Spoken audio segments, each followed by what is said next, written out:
శ్రీ సీతారాముల కళ్యాణము చూతమురారండి, గీతాంజలి గారి వైభోగము చూతమురారండి. అప్పుడు నేను పాడలేను అనుకుంటున్నారా?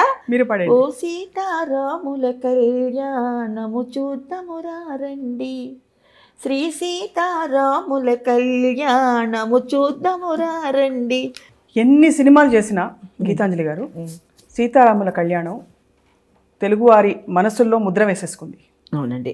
ఇప్పుడు వెనక్కి తిరిగి చూసుకుంటే మీ సినిమాని ఎప్పుడైనా ఈ మధ్యకాలంలో వేసి చూసారా? జీవితంలో ఫస్ట్ నాకు ఒక దారి చూపించిన మహానుభావుడు నేను నిజంగా పొద్దున్నే లేచి దేవుడి దండం పెట్టుకుని ఆయన దండం పెట్టుకుంటాను. ఎందుకంటే తొలిసారి మనం వస్తున్నాం, మనకి దారి తెలియదు అసలు. అలాంటి పరిస్థితుల్లో చిన్నవాళ్ళం, చిన్న పిల్లలం.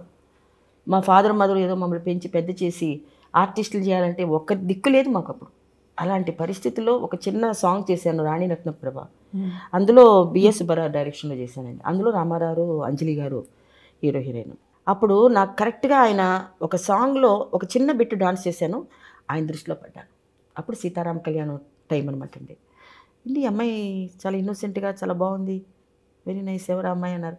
వెంటనే ఇమీడియట్గా మాకు కాల్ఫర్ వచ్చింది. కాల్ఫర్ ఏమిటంటే సీతారామ కళ్యాణం సీతగా మా సిస్టర్ని సూర్పణగా చేశాను.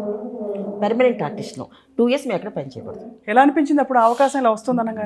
అసలు ఎన్ని జీవితంలో నేను చూసిన ఎన్నో సంతోషాలు భగవంతుడు ఇచ్చాడు.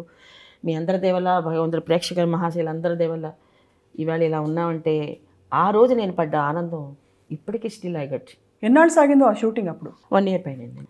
దాంట్లో ఒక సీత పాత్ర రాముడు హరినాథ్ రాజు గారండి, చాలా ఎక్సలెంట్గా ఉన్నారు, ఆయన కూడా మంచి పేరు వచ్చింది.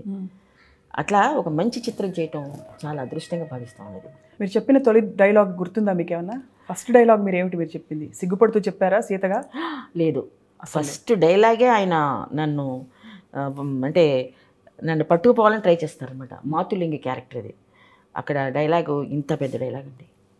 ఆ డైలాగు చదవడానికి భయం, చెప్పడానికి భయం, యాక్ట్ చేయడానికి భయం, 3 భయాలు నాకు. ఆయన ఇలా గద పట్టుకుని నుంచుని మాతులింగి నిన్ను అని అంటేప్పటికీ నేను నువ్వేంటి చెప్పేది అన్నట్టుగా ఒక డైలాగ్ ఉంటుంది అనమాట. ఇంకా నా కండిషన్ ఎన్టీ రామారావు, అది రామారావు గారు ఫస్ట్ పిక్చరు, గురువు గారు అనేటప్పుడు నేను ఎలా మాట్లాడేది, అమ్మా నువ్వు చెప్పు, no you have to do అన్నారు.